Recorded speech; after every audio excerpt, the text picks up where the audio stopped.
Thank you. And Tomie, it's always a pleasure Gail, to be here. It's wonderful to see you again. I know. We don't get together often enough. Well, you're so busy. No. But every time you get an award, we get together. That's right. And you've good. had so many. Oh, I know. Isn't And that something? but now your excellence and your talent are being rewarded in the most fantastic award. Yes, in October. I am so thrilled with this honor, to tell you honestly, because when I moved here, which was in 1972, one of the things I found out right away was that there was a very famous lady born in Gail and lived in Newport, and she was especially important to those of us who spend time in our lives doing books for children. Right. And I found all about her from a wonderful librarian named Jean Nicky, who used to be at Newport Public Library, at Richard's Free Library.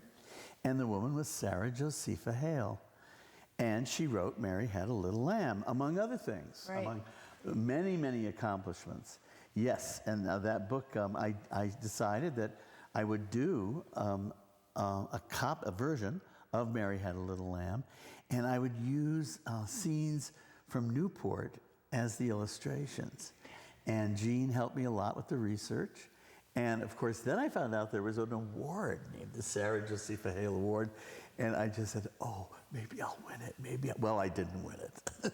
Well, you had. I didn't win it, but guess what? You have won it. I finally won it. Right.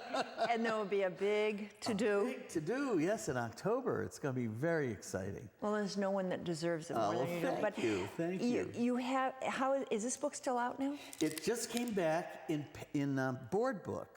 Which is interesting. You know, board books are for little kids. And so they took the original book, which is a little bigger in format, and reduced it down. And there are actual scenes of Newport in the illustration. Show me where you think they would be. First of all, the Watts owned a framing place. This is Sarah herself. I found a wonderful portrait of her in the library. And she was thin and lithe. Well, I didn't know her personally. So. No. She lived right past the Civil War. Oh, yes, born right. in 1788. But the things that woman did, talk about a woman who made a difference. Accomplished. The story goes, and whether it's true or not, but and it fascinated me, is that her brother went to Dartmouth, but he came home on the weekends. Yes. And because she was a young woman, she wasn't really allowed to go to school. Right. And he would tell her everything that he learned when he came home from school. And so she kept all of that inside, and she became, as you know, the first woman editor in the United States of Doughty's Lady Book in Philadelphia. And she was very modern because she left her children behind to take this job. Well, she had to, though. Yes, she had to. Her husband was killed in a buggy accident. So, he was a doctor. He was a doctor, right. And 5 children. Yeah, and that's something. It is something that real inspiration. And then she put Mount Vernon through. Yes, and very importantly, the Thanksgiving. Thanksgiving, right? She wrote to Abraham Lincoln. I know. Yes, yeah. So a lot of history with her. And what about? So this is a barn that was owned by the. That's a beautiful barn. The people who owned Stone Eagle, and then this is there are a lot of generic things.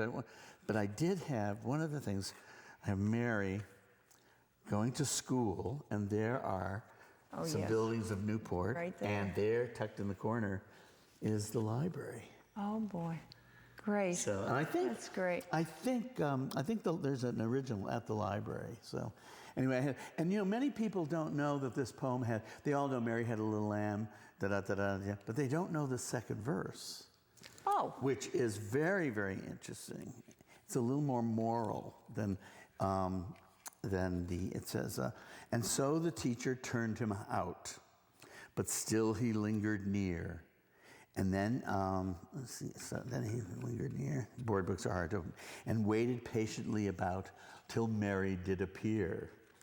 And then he ran to her and laid his head upon her arm, as if he said, I'm not afraid, you'll keep me from all harm.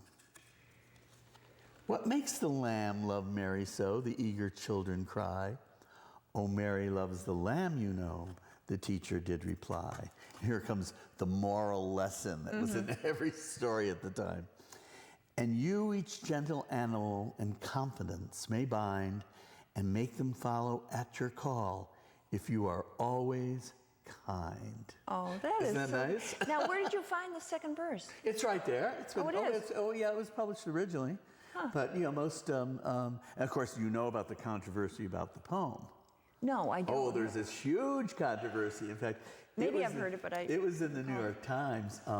There was a woman who claimed that she was the Mary, and Henry Ford got involved in the argument. Mm-hmm.